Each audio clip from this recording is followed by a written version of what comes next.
Welcome to the Fibromyalgia Podcast. I'm Tami, fibromyalgia coach, author, and founder of the International Fibromyalgia Coaching Institute. The goal of this podcast is to empower you with access to the dream team of experts and coaches I've discovered are key to living the fibro life you love. From the comfort of your own home, and maybe even your pajamas, I'll help you take back control of your life and health.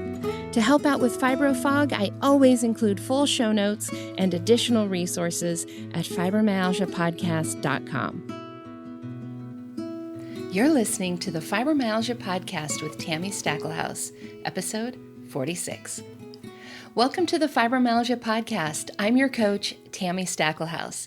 In today's episode, I am going to be sharing with you 10 of my very best brain fog tips. These are things that I use literally every single day to help combat brain fog. In fact, I'm using one of them right now as we're talking. I'll get to that in a minute.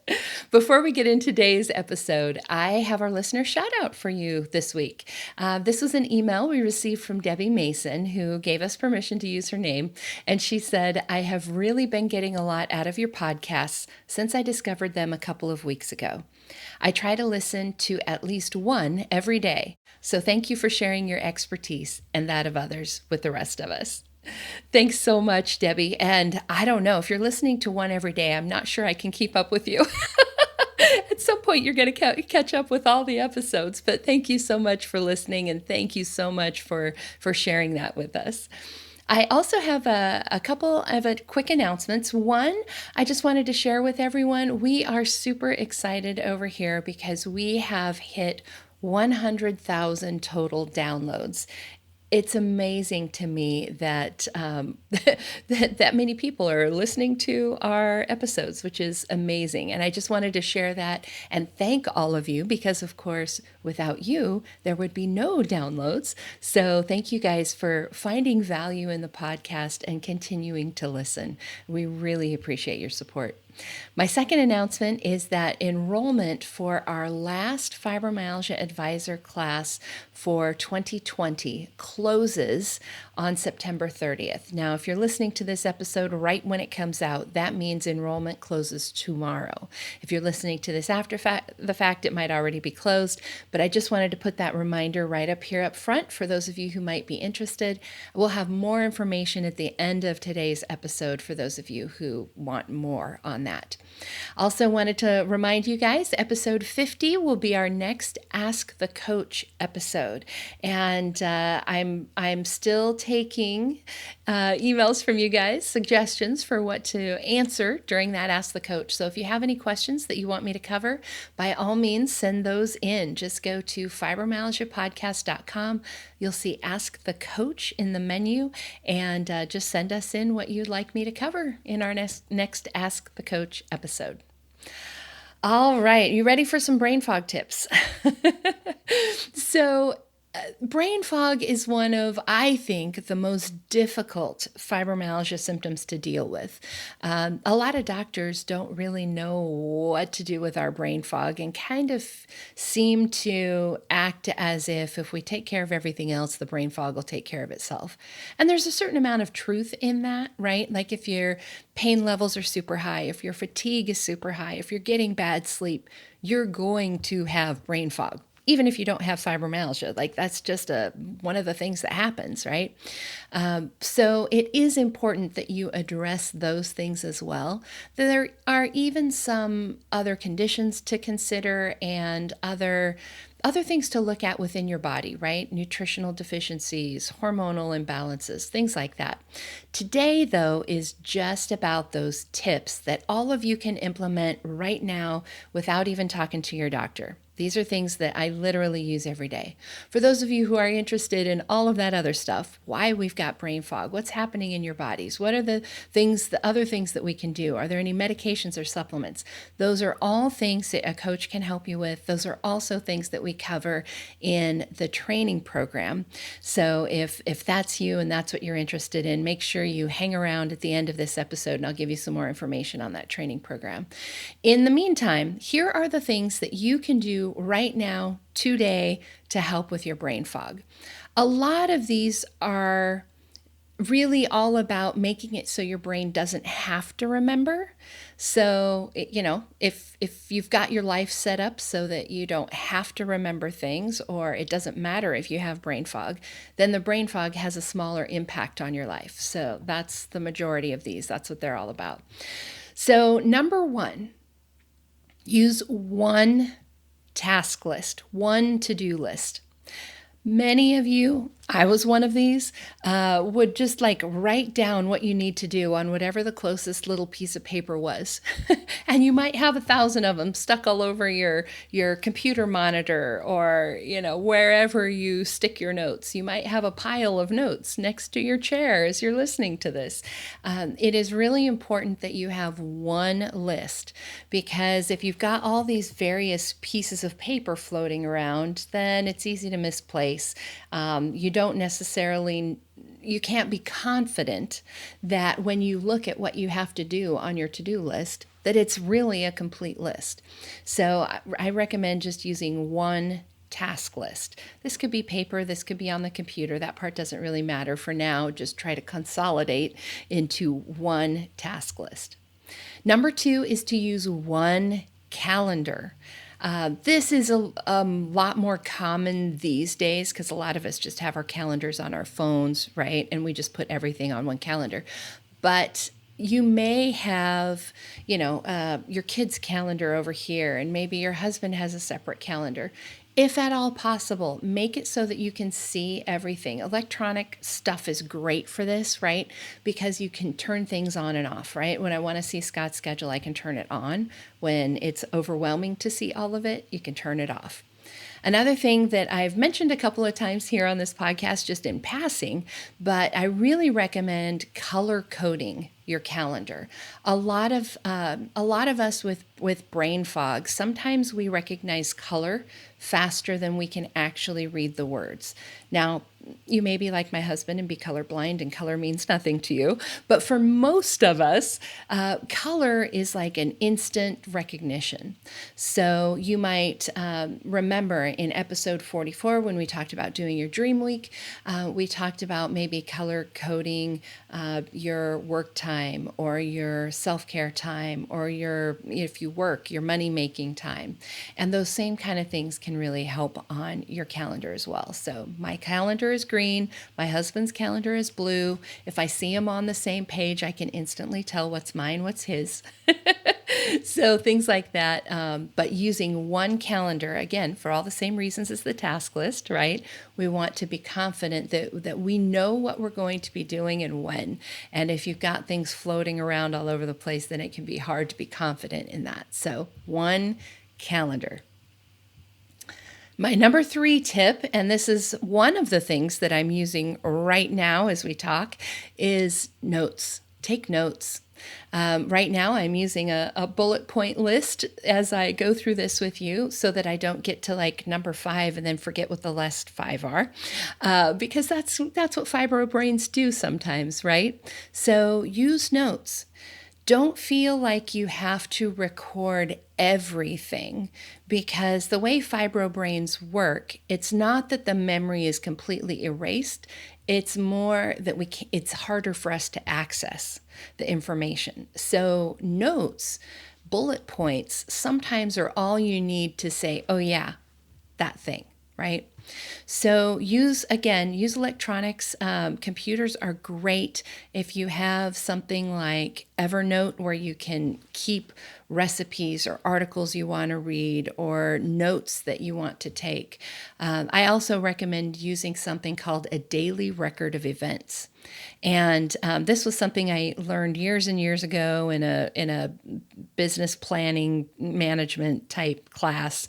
But it's really all about making notes each day for what's happening. So at the top of the page, you are writing the date, and then you're just making notes of what you did, who you talked to, what they said. rather than trying to remember it all. So for instance, you call your doctor's office to, pay a bill or make an appointment or whatever it is. You just make a note, talk to the doctor's office, who you talk to, and the result of that conversation. I cannot tell you how many times that saved my bacon because I can go back and I can, even if it's not a problem on my end, right? Like I can remember just fine. Sometimes it's also helpful to be able to go back and say, okay, I talked to so-and-so who told me this on this day at this time that we would be doing this and have this outcome, right? Because it's all recorded. This is also something that I learned back when I worked for a TV repair shop and we worked with warranty companies, because we were able to say, no, you said you would cover this. Here's the claim number you gave me, blah, blah, blah, right? So a daily record of events can be super, super helpful to be able to go back and remember some of those conversations. So taking notes is number 3. The daily record of events is part of that. But take notes, get in the habit of doing that for everything. I used to tell my staff when I managed the support department of a software company that if it's not written down, it doesn't exist. So if you kind of take that same way of looking at things, if you don't write it down, it didn't happen, then notes can be super, super helpful. My number 4 tip for you is to follow your body's natural rhythms. So what I mean by that is thinking about when you do things best naturally.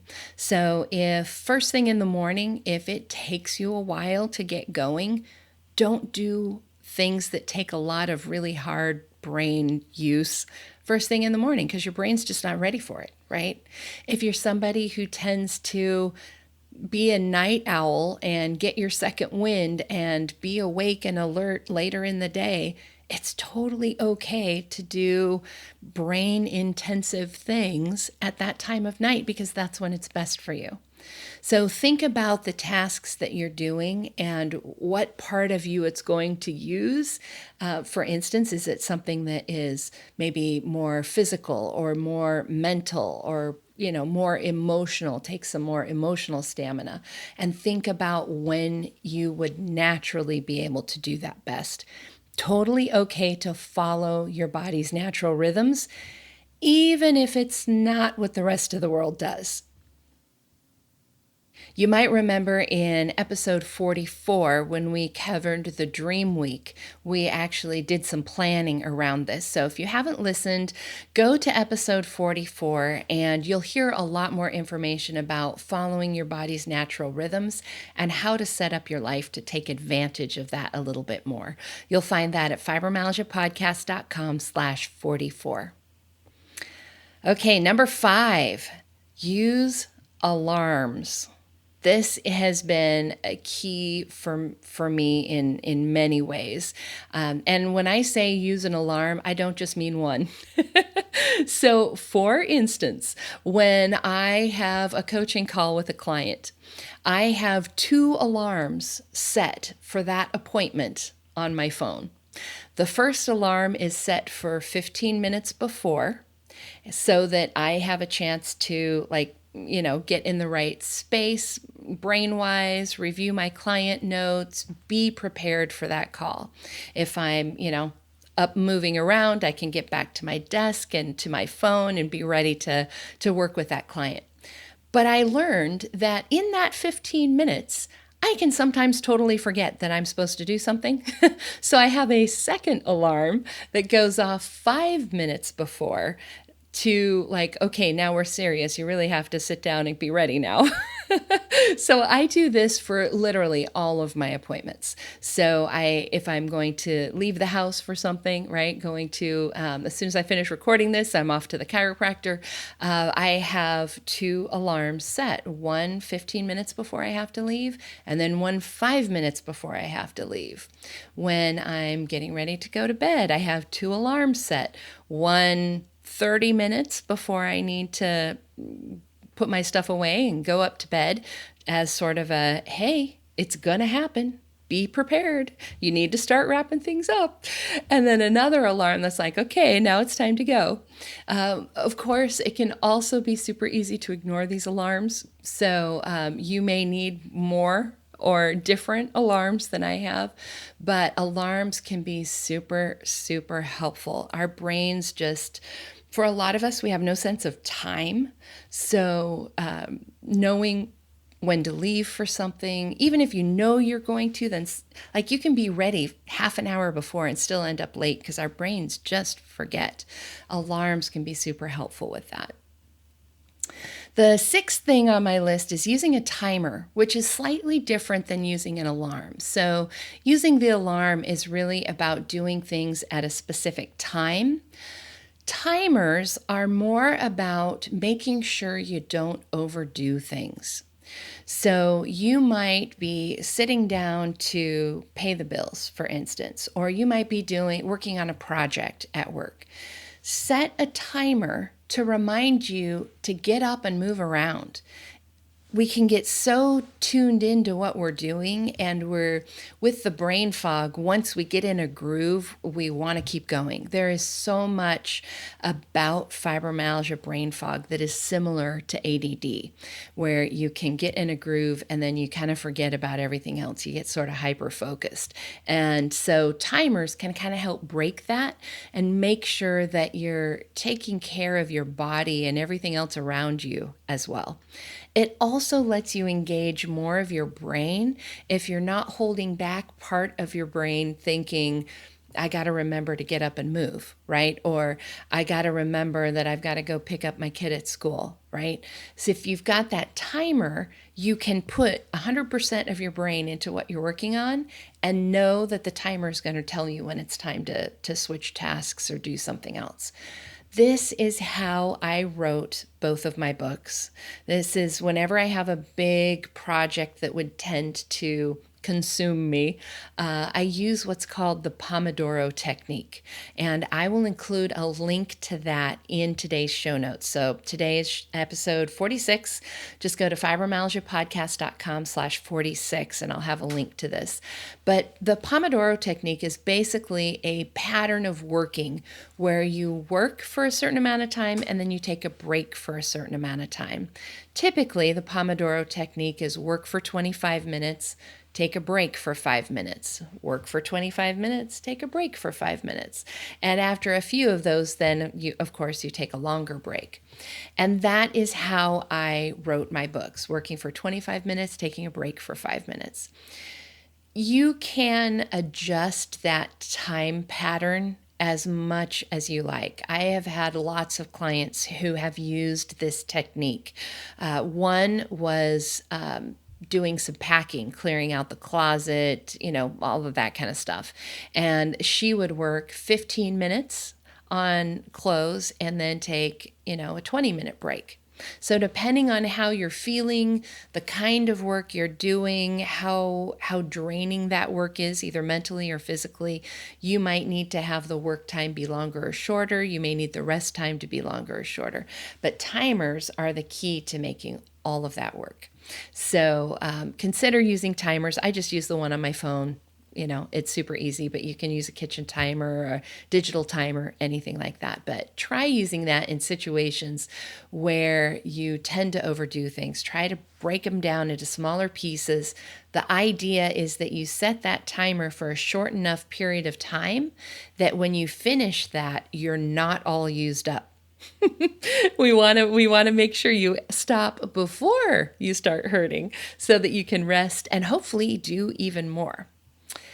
So those are your timers. That was number 6. Number 7 is establishing routines. An example of this is like a bedtime routine where you're doing the same thing every night. I've talked a few times on the podcast about how I never forget to take my nighttime supplements when I'm doing this actual routine because, I wash my face, I brush my teeth, I take my supplements, right? Like it's just part of the routine that I do. the times that I forget are when I don't even start the routine, right? So you could, those of you who are computer people, you can kind of think of the routine like a computer program that you run. And as soon as you start that routine, if you're doing it the same way every time, you don't even have to think about it. Like, you can just start that routine and you just don't even have to think. Your brain just like runs that program without you thinking about it. So this could be things like if you have a process when you are opening the mail, right? Or if you have a process for things that you do at work. This is one of the things that I'm using right now. I have a routine for what I do when I record a podcast episode, right? I sit down at my computer, I, go through the settings. One of the things I use is a checklist, which we'll get to in a minute, but having that routine where you're doing things the same time every day, every time, the same way, then you can basically not use your brain and get the same things done. Driving home the same way, all of that kind of stuff. Related to this is number 8, which is creating habits. Slightly different, kind of the same as routines. I think of routines as more of a process, like there's multiple things strung together, right? Like my nighttime routine.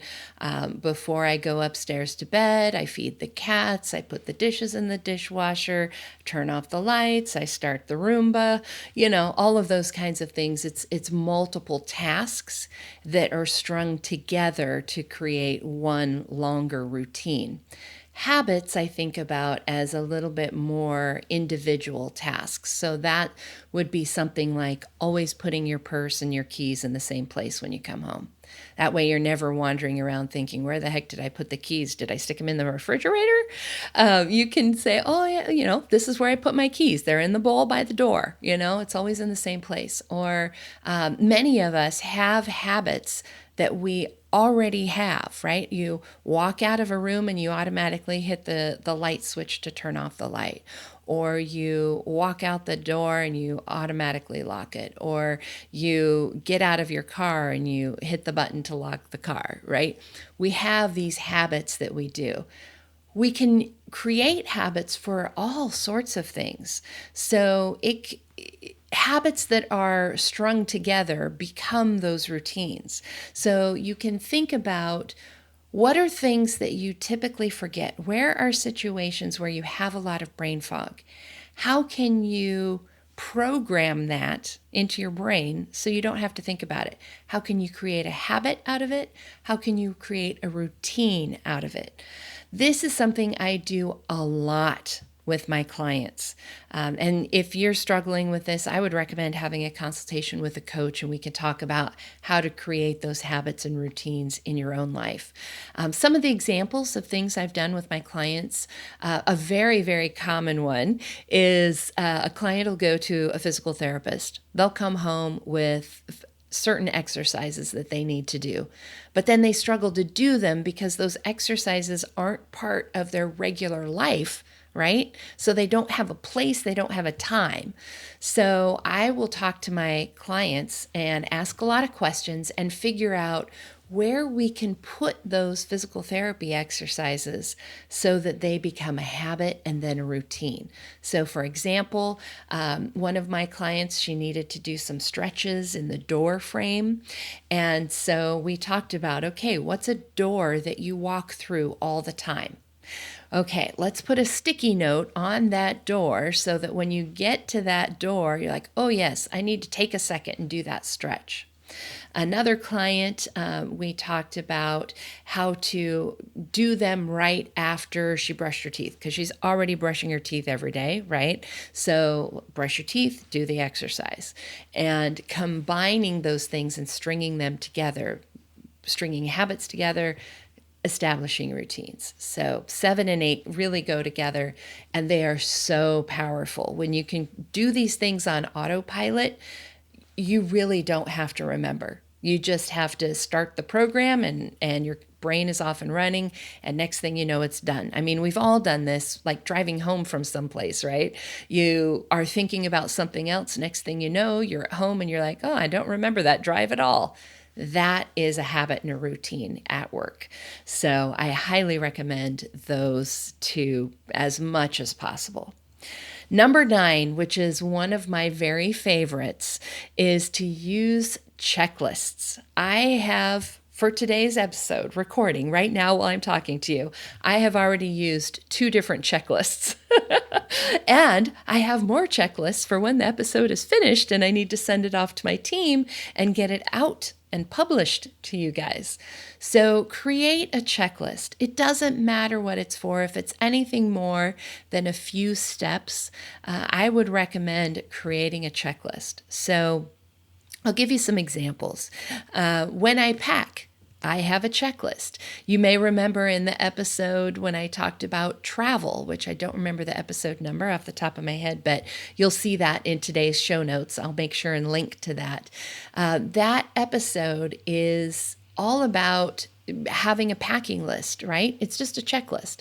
But because I have that packing list and that checklist, I don't forget to take things with me. I have my medications. I have my supplements. I have my underwear, right? So checklist for packing. I used to create these checklists all the time back when I worked for the software company. This was even before I was diagnosed with fibromyalgia. But we would have certain projects that we would do quarterly that had multiple steps in them that needed to be done properly. And having a checklist that I could just go down and mark, did that, did that, did that. Oh yeah, I forgot that. Let me do that, right? Those checklists can be really helpful. So for example, today's podcast episode, I have a checklist that I go through before I start recording for things like, making sure my computer is connected, not by Wi-Fi, but actually wired into our internet connection so I get a better recording. Checking that I've got the right microphone selected and that the microphone settings are correct. And just going down all of those things, making sure all the extra programs are turned off. And doing that helps to ensure that I've got a good recording every time, instead of getting to the end and thinking, oh my gosh, I didn't have this particular setting right. I had the microphone turned down too far and the recording's too quiet and I have to do it again. No. We don't have time to do things twice. We don't have energy to do things twice. So take some time, make a checklist, and follow that so that you make sure you've got it right the first time. So checklists are my fave. I love them. And then number 10, my last tip for today's episode is to plan for tomorrow today. What does that look like? It could look like a bunch of different things for you, but for me, especially as I was starting to get back to working after being so sick with my fibromyalgia, this was really, really important. I am much more of a night person than a morning person. So in the morning, I was always getting up with just enough time to get ready and out the door, which didn't leave me any time for stopping and thinking, what do I need? I also know I'm a little foggier in the morning. So for me, that meant planning the night before. So what I would do is at night, I had a routine of looking at my calendar, looking at what I needed to do the next day, stopping to think about, do I need to take anything with me? Is there any research I need to do homework I need to do for my appointment? If I'm meeting with a client or going to a networking meeting, what do I need to have with me? And I would get all of that information together, put everything in my bag if I needed to take stuff with me, and everything was sitting in the same place every time, so that in the morning, when I was running a little bit close to late, I would just have to grab my bag and go. I wouldn't have to think about it. I would even make my breakfast the night before. So, most of those days I was doing, protein shakes in the morning, and I would actually make that the night before. So all I had to do is grab my bag, grab my shake. I was out the door. It was awesome. So planning for tomorrow today can be super helpful if you're really busy, you're not good in the morning, and you're better at night. So try that and see if it gives you a little bit more of a calmness to your crazy mornings, especially for those of you who work. This can be really, really helpful. I used to do this at the software company. I would do this before I went home. I would look at what I had to do the next day, and I would actually make sure that everything was set up so that when I came in the next morning, I could just start working.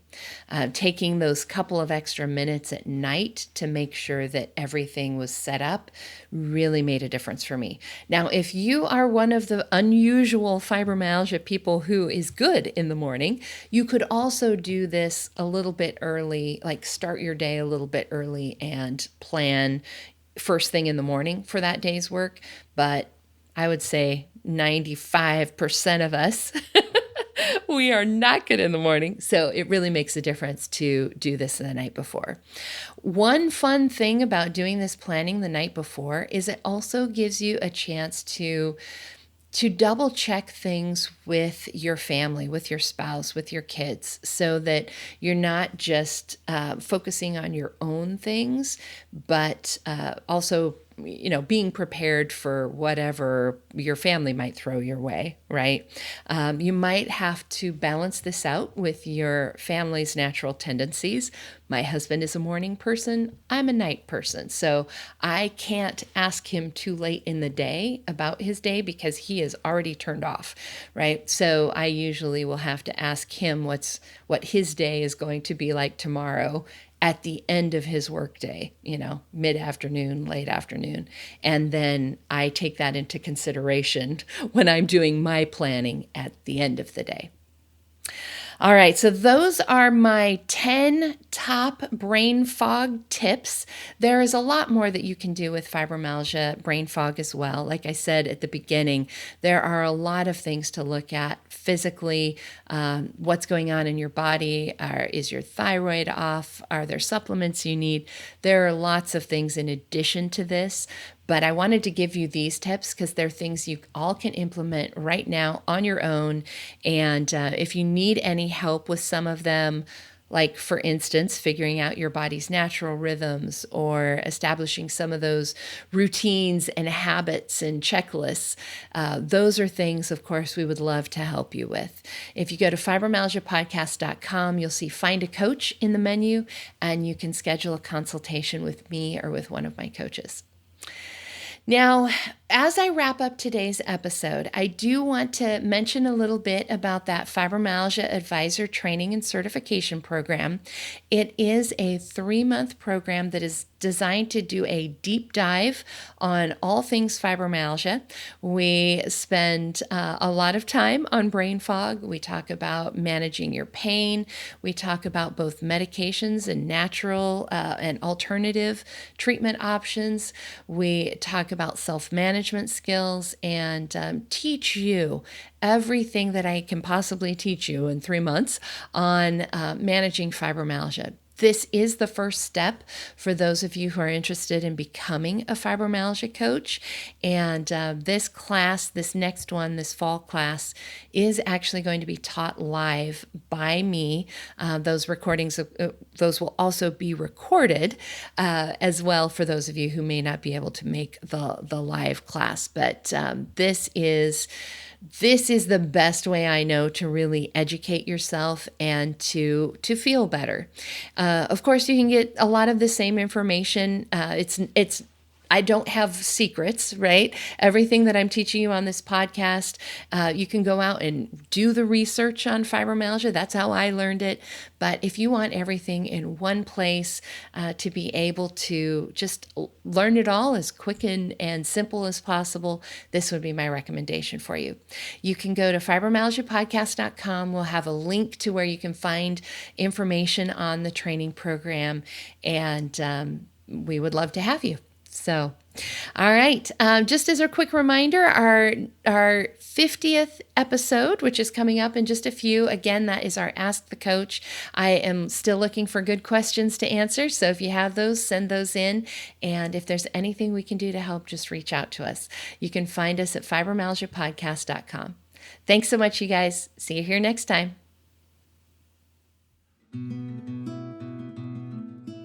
And that wraps up another episode of the Fibromyalgia Podcast.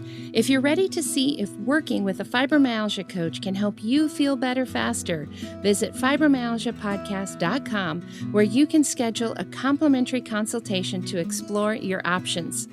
During this call, we'll discuss your fibromyalgia journey, what your needs and challenges are, and give you recommendations on how to reach your goals the quickest way possible. Thank you for tuning in today, and join us next time as we explore more ways to help you take back control of your life and health. My music and sound editing were done by Daniel Munkus at Subtle Soup Records. Podcast management and creative copy by Sonia Louise of Performance Podcasting.